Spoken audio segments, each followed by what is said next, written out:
Hello, guys. Hello. Welcome back to my channel. So, listen, y'all, I don't know how long we got. This video could stop at any second because my iCloud is backing up everything on my phone because I ran out of storage. But anyway, y'all, we're going to try to eat a little bit and we're going to talk a little bit about what when I think about Dalvin's birthday video. And if this is your first time here, consider subscribing. Right here, I have some barbecue chicken, y'all, that I put in my roaster. I have some zucchini and squash and yellow onion. And then back here, some fried cabbage. So this plate is full of veggies, y'all. So we're trying to do better for 2023. And, ooh, this plate is hot.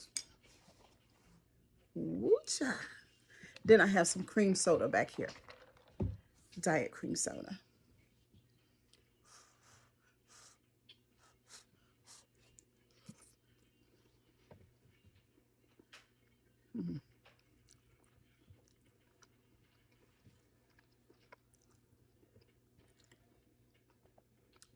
Oh, that cabbage is so yummy. Mm-hmm.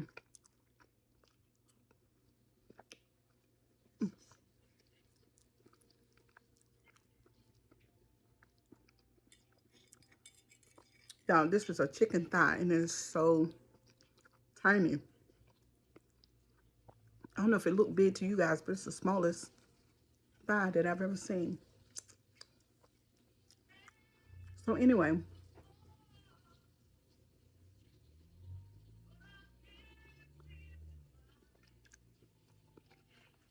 I hope y'all don't hear that music in the background.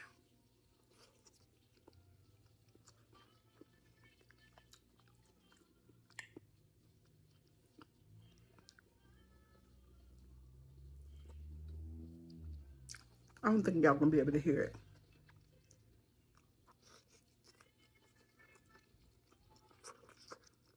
But anyway,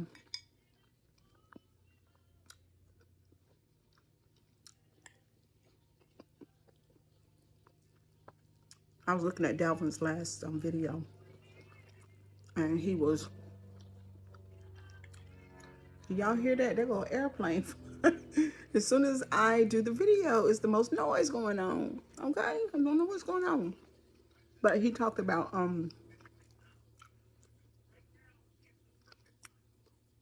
not cussing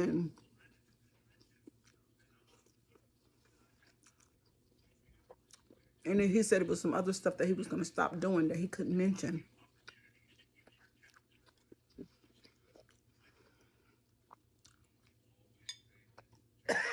And that crushed red pepper is hot, y'all.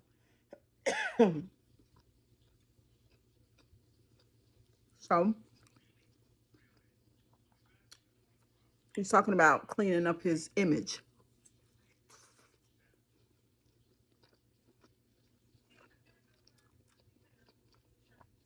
That's how I see it. You know, Ellie has been on the YouTube streets or in the YouTube streets cursing. And y'all know I cuss, so I don't have a problem with cussing folks. Because I know that you can be intelligent and curse. I know you can be both. You know what I mean? Cursing to me is an expression.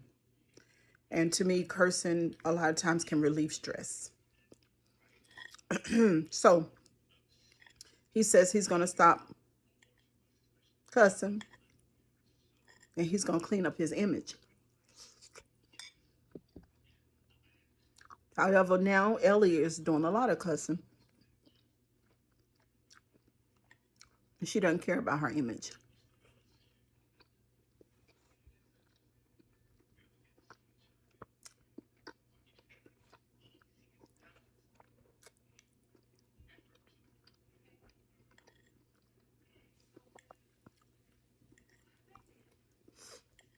I don't think she cares about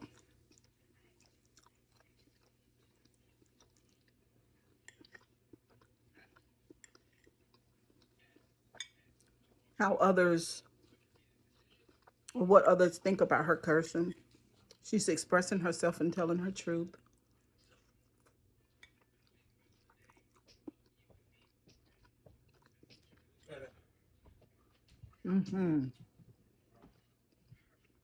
That look good.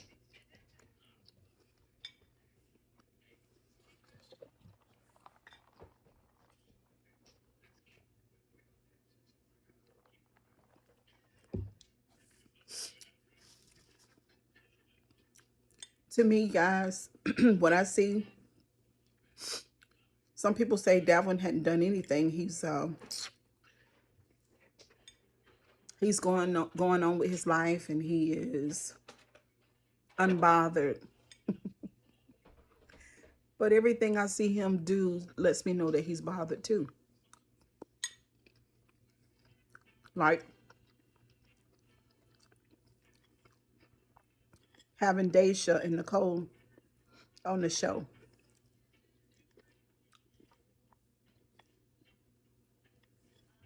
Like all the gigglies and the laughing.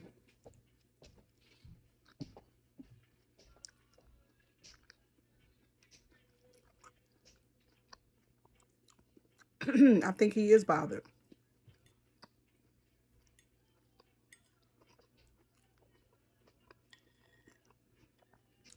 I think that everything he's doing right now has something to do with Ellie, making her pay.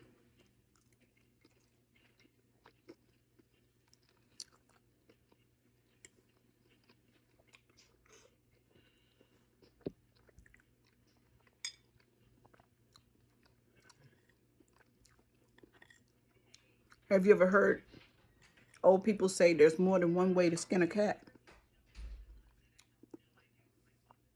If you've ever heard that, put it in the comment section.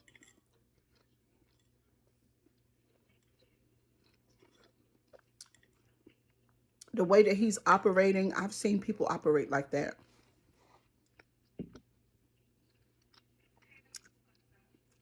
Able to quell the emotion,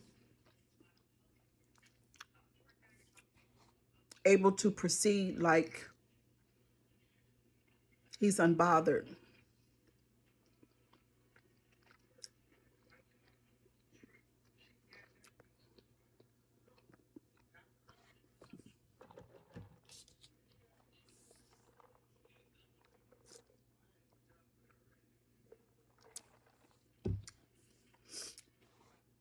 Sometimes when a person operates in a facade,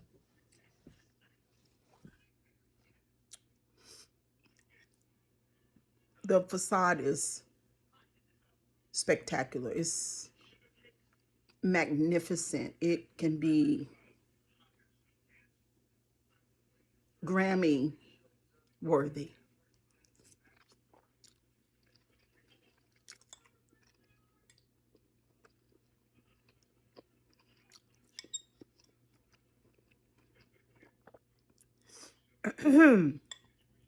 Some of the most phenomenal actors are not in Hollywood.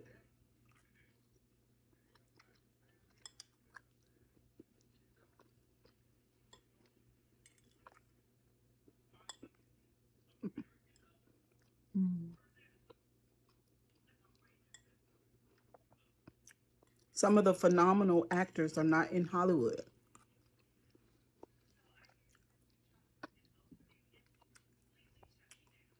They can be on stage in your life. Just because a person is able to smile through the pain don't mean they ain't hurting. Hmm. Just because a person seems to be progressive doesn't mean that they're not injured. And just because a person is smiling and laughing don't mean they're not mad as hell.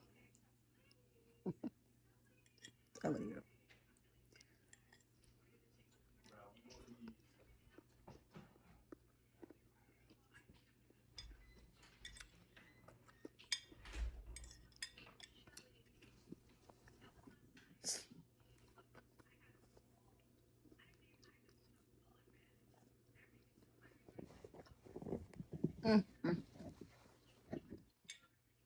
So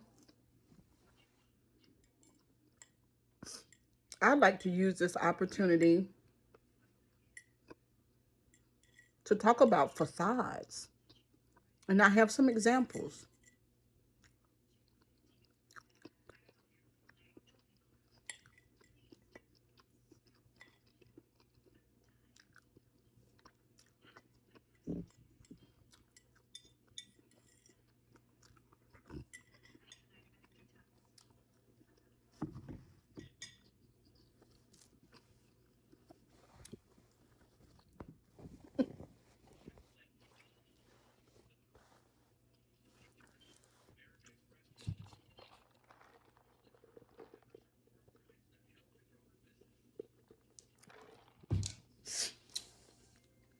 When R. Kelly,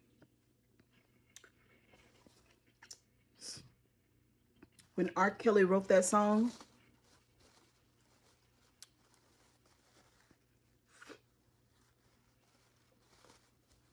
I Believe I Could Fly, at the same time, he was pissing on that young girl at the same time. When R. Kelly came up with the lyrics of that song, and that song is phenomenal. He was starving people at the same time.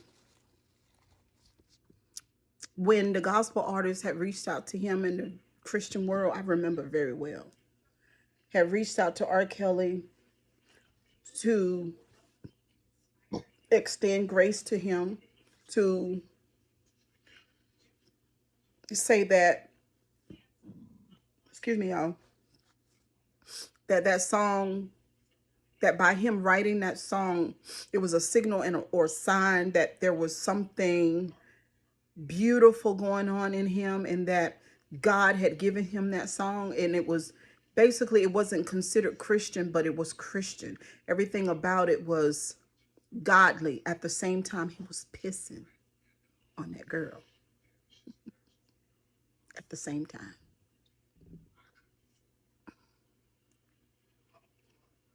When I tell you guys that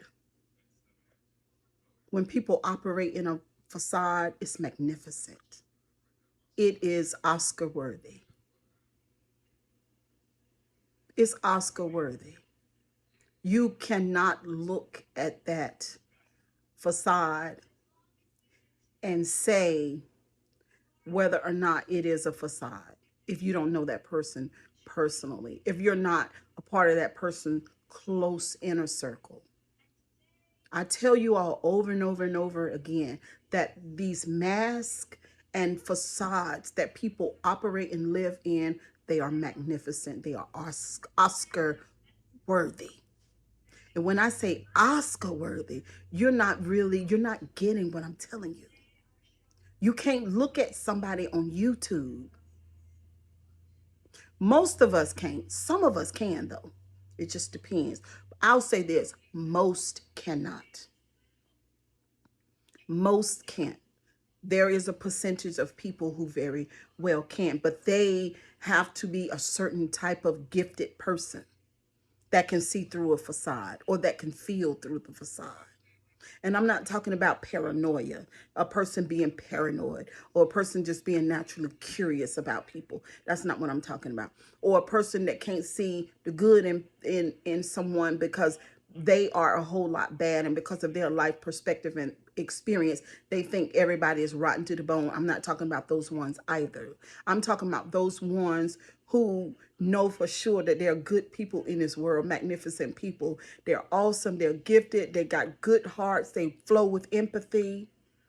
They don't regurgitate negative energy just because. They're not contrary. They're not the type of person that want to go left because everybody going right. That's just a contrary. They're not that. They're gifted. They're good people, and they can see. Okay? While R. Kelly was singing, I believe I could fly. Don't y'all remember? I believe I can touch the sky. I think about it every night and day. Spread my wings and fly away. Y'all remember that? I believe I could soar. I see me running through that open door. Y'all remember? I believe I could fly. I believe I could fly. I believe I could fly. Magnificent. Everybody felt that song at the same time he was pissing on that girl.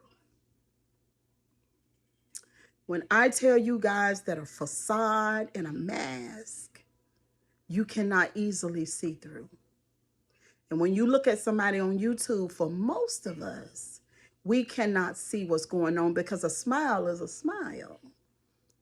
And a smile radiates, you know. There's a group of people that I met in my lifetime. And they were pretty much what I call nice nasty. And I'm trying to say the right things. I'm trying to talk to you guys so you can understand what I'm saying.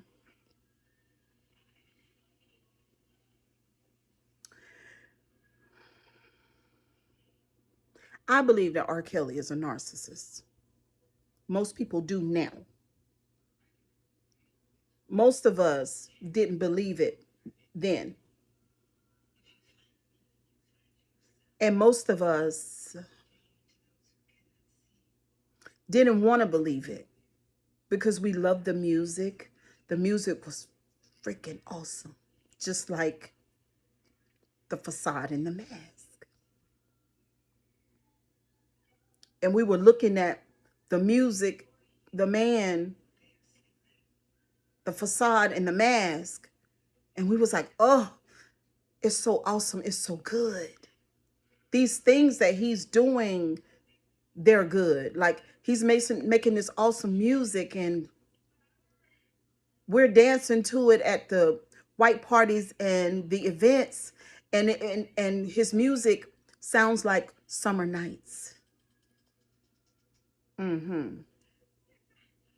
Summer nights. Dancing the, what is it? Dance in the Name of Love or something like that. Y'all know that song. And it feels like summer nights. Oh, you know, I get chill bumps, you know, when you think about lanterns being lit, everybody having on white. It's a summer night. There's a breeze in the air, but it's nice and warm. And you're sitting there with your drink and you're drinking, sipping a little bit, your champagne or your Moscato. You and your girls, y'all vibing. Old boy and them over there, they look good. You got the silver foxes, honey, what? You got old boy, he wearing his white, he got on a white linen. It's halfway buttoned down. You see the, you know, got a nice body, smell good, summer nights. Dance in the Name of Love. You know, I can't think of the lyrics right now, but y'all know what I'm talking about. Magnificent, that music. At the same time, he's pissing on that girl. He's locking people in those, he's locking those women in those bedrooms and he's starving them and he won't allow them girls to see their parents because he's brainwashed them because he's a narcissist. But that facade and that mask, magnificent. You'll never know it. His inner circle, they know, but there's a table there, okay? And he's feeding them because, you know, they get paid. You know what I mean? So they're getting paid. So they're a part of his team. And because what's on the table is their livelihood, then they're not going to say anything because he paid them well to be quiet. They are part of, they are a part of the facade. Okay? He's in charge. Let me tell you something. R. Kelly's not the only one. R. Kelly ain't the only one. Now I think R. Kelly is about my age, about 52. You know, he's a lot older than 29 or 30. You know what I'm saying? He got so rooted and grounded in the behavior, you know. And he went too far. He went too far. And now he eat prison food.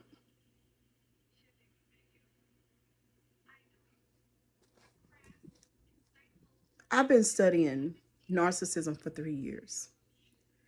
And the other night, for the first time, I ran across some material, and basically they are summing it up and says that narcissism is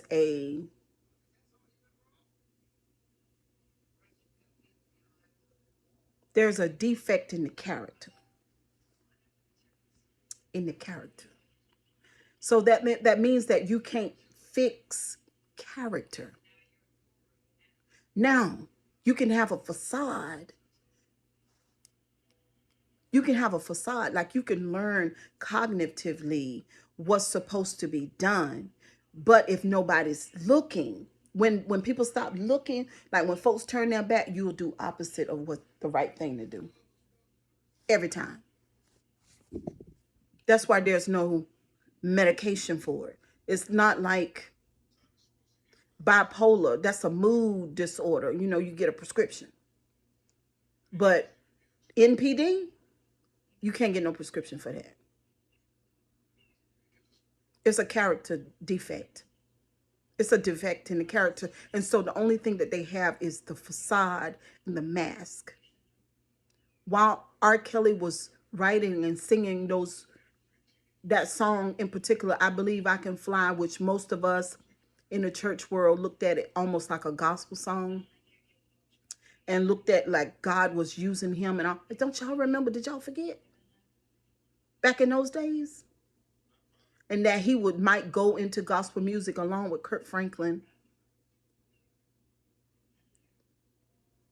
While he was doing that, he was pissing on that girl and locking people in the rooms and starving them, wouldn't allow them to eat, and having them to do all kinds of things and manipulating and gaslighting their minds. But anyway, y'all, I'm going to leave this video right there. Let me go, and I'm going to say one thing, this video right here. Let me tell you one thing about Ellie. And it just reminds me of a lot of people that I've known in the past. You know, when it comes to perception, when you look at a person and they seem to do everything right, and you say, oh, that's a good person, because it looks like that they do. But the thing is that you don't know if they're a good person or not, because that's all you can see is what they show you. That's the facade. That's the mask. That's the narcissism. Now, Ellie got on YouTube and she's cursing because she's mad. Wouldn't you be mad if you knew the man behind the curtain? And every time you look at YouTube, he's smiling and grinning. And now this last video, you know, I just want to be, you know, I want to stop cussing. And I want to stop doing some other things that I'm doing. I want to stop doing some other things that I'm doing because I want to be a better person. I want to be the best version of myself. Perception. I want to show you guys this person in front of this camera so you'll perceive that I'm a good person.